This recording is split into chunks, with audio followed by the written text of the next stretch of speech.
Hello my kings, queens, and fellow non-binary leaders, and welcome back to Nerdy Nakama. Today we're going to continue with The Fox's Bride. This is part 2, so I would advise you to watch part 1 for context.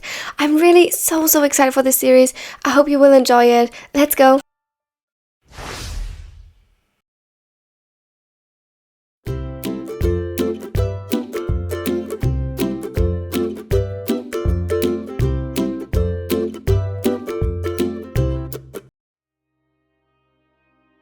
But, Father, isn't that a little too hasty?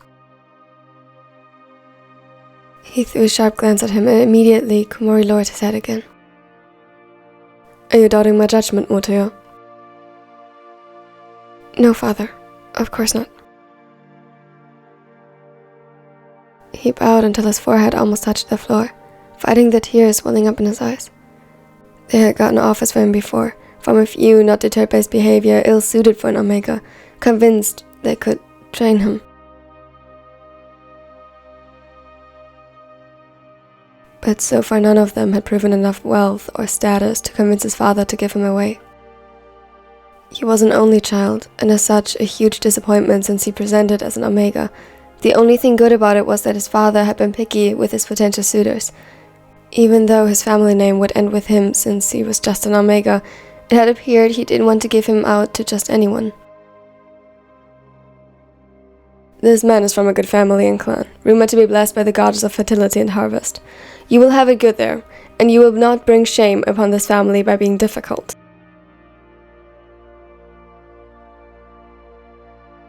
Yes, Father. I expect you to take your marriage training seriously this week. The official signing of the documents will be this weekend, then you'll leave with him.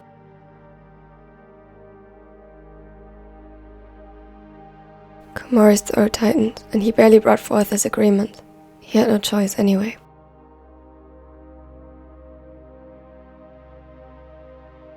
Good. You're dismissed. Kiyomi, make sure to have an eye on him. His cousin was stunned, his hands balled into fists, but Alpha or not, even he was powerless in this situation. They bowed and left. Komori led him to a more secluded area of the porch facing the garden and forest behind. He sat down, watching the leaves sway, and let his tears fall.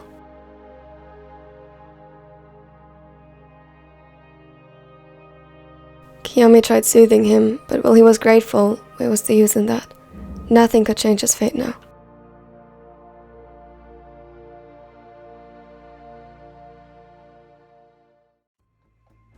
He was put on a strict schedule the following week and forbidden from leaving the house. His only glimpses of hope was Kiyomi, but even his cousin wasn't allowed to visit him as often anymore. The last 3 days he spent solely with the Beta and Omega mates his family employed as not to taint him with the scent of another Alpha.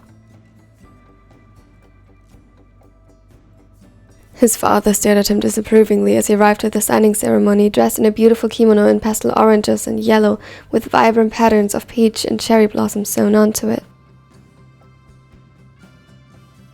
That wasn't the problem, but the kimono that was chosen to match his cheerful nature had no cheerful nature to match that day. Komori tried. A careful smile played on his lips, but his scent exposed his nervousness, and he wasn't sure whether to hope his future Alpha liked that or not. His father, always concerned with appearances, definitely didn't, and Komori was certain, if not for the circumstances, he would have been hit. This way, he was seated at his usual place on a small pillow before his father as they waited for his soon-to-be husband. The only thing different this time was the table and sheet of paper spread out in front of them.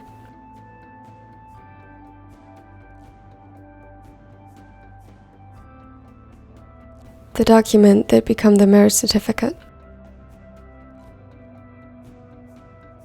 When the door opened again, Komori didn't look up. He wasn't allowed to. He only half listened as his father and the man he'd come to marry discussed the last details of the arrangements, and waited to be called upon. When he dutifully signed his name on the paper, but his hand trembled.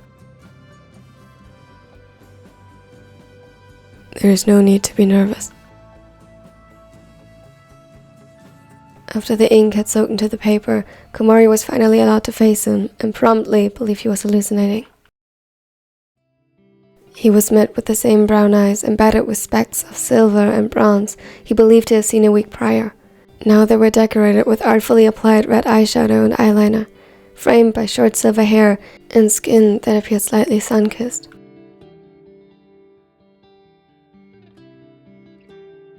He was young and without a doubt beautiful, but it was the familiarity in the fox-like eyes that made him stumble.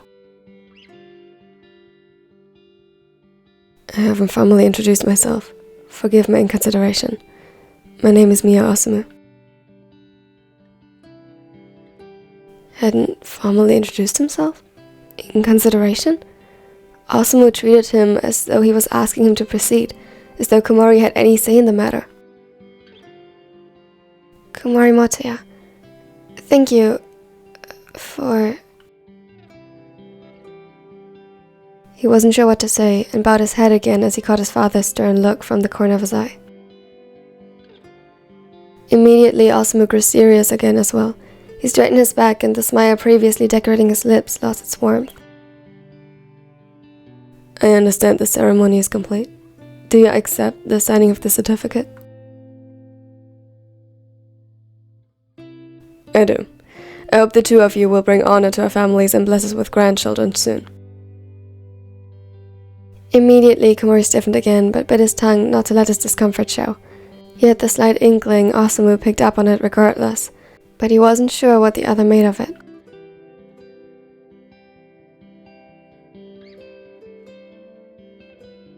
The Tala bowed to his father before turning to him again, offering him a hand. Shall we?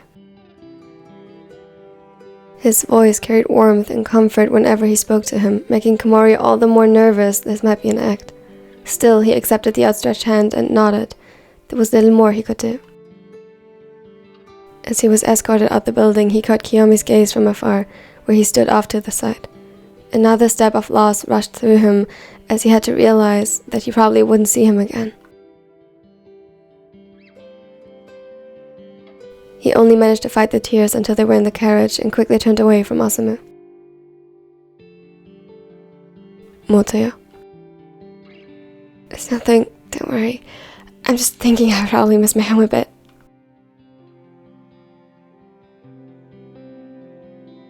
He tried smiling through it and brushing it off. No alpha wanted a whiny omega. In many houses, you could get punished for not behaving properly, and he couldn't risk that. I understand. I would miss my home if I had to leave it. We can visit again in the future. Confusion seemed to mix into Osamu's voice, mirroring Komori's own at the courtesy his alpha extended. Forgive me if I'm being too forward, but I was under the impression you weren't too fond of your home.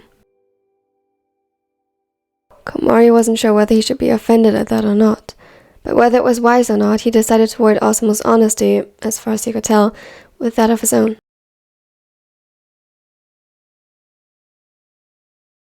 I am not in a long shot. It is my cousin I'll miss, and perhaps the forest I used to sneak off to. Osamu hummed in consideration. In that case, perhaps we should invite your cousin to visit us instead. And don't worry, we have plenty of forest where we're heading. It only puzzled him further, and Osamu seemed almost amused by his confusion as the Omega watched him cautiously, though he dared say the Alpha almost seemed nervous. What is troubling you? Komori cleared his throat and straightened his back. Forgive me. Where I'm from, it's unseemly to wander the woods as an Omega.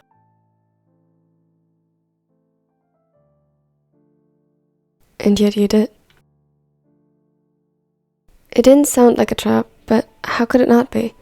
Defiantly, Komori reciprocated his gaze. Whenever I could. Against his expectations, Osamu seemed pleased with that answer, and his smile grew wider. I'm glad you did. The woods are a beautiful place to explore. Komori nodded, finding himself enamored with the way he spoke about them. Then Osamu sighed. There's a few things you should know before we arrive home. Immediately, Komori tensed again. We own a big estate with multiple houses. My family likes to live close together. We own rice fields and harvest them ourselves while taking care of the forest surrounding us. We collect honey and weave blankets and clothes. If the trees and their inhabitants prosper, so do we. Puzzled but intrigued, Komori leaned closer subconsciously as he listened.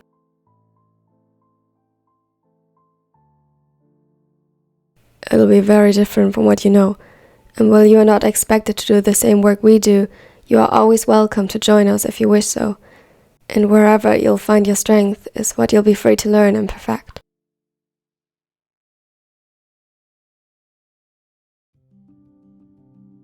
I will be allowed to work?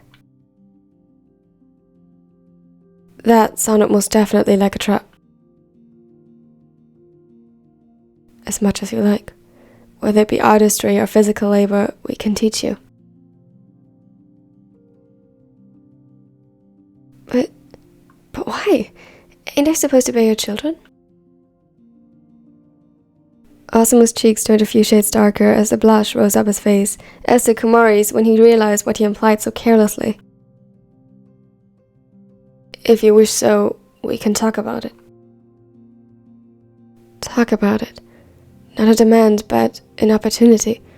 An option. It sounded like he didn't have to choose.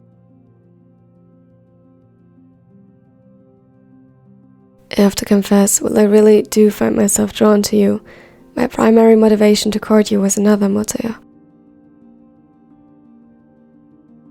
He almost held his breath now as he listened closely to Osamu.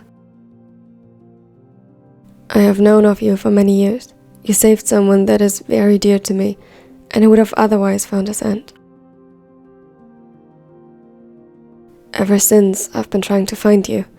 I don't like to be indebted to someone, and though you might not see it this way, I wanted to repay you. At first, I simply planned to bless your family's land to bring forth fruit and riches in abundance, but then you seemed unhappy there. He grew thoughtful, and Komori could only listen entranced by the story. He couldn't remember saving anyone's life. I am young, as is my brother. Neither of us has spent much time among humans, and at first, I didn't understand how their societies and families functioned. I will admit, I was a little appalled when learning some of it. You treat your omegas almost like commodities and your matings like business exchanges, at least among the higher-ranking families. Not just that, your whole hierarchy seems archaic to me, but I thought maybe that's what made you happy. I found you in the city but failed to approach you. I overheard your concern regarding an impending arranged marriage though, and decided to act. I heard by now how little freedom omegas are given in your societies, and this was the simplest way I could think of about giving it back to you. I'm correct in assuming that by your laws you'd be seen almost as property of my family now, right? Yes, omegas belong to the family they marry into. A small frown pulled Osamu's eyebrows together. Good. Then there will be little control from your family, right? Komori nodded again, his smile returning to his face. This still sounded ominous to him, but if Osamu was sincere, he had made him the greatest present an omega could ask for. You speak of humans as though they're alien to you. If you're not one of us, what are you? It felt silly, but he couldn't help but ask. He had the distinct feeling that Osamu was other, no matter how improbable that seemed. The other grinned, exposing little fangs and canines. Can't you guess? Suddenly, a long-forgotten night in the rain came back to him, and Komori's eyes brightened with understanding. Kitsune.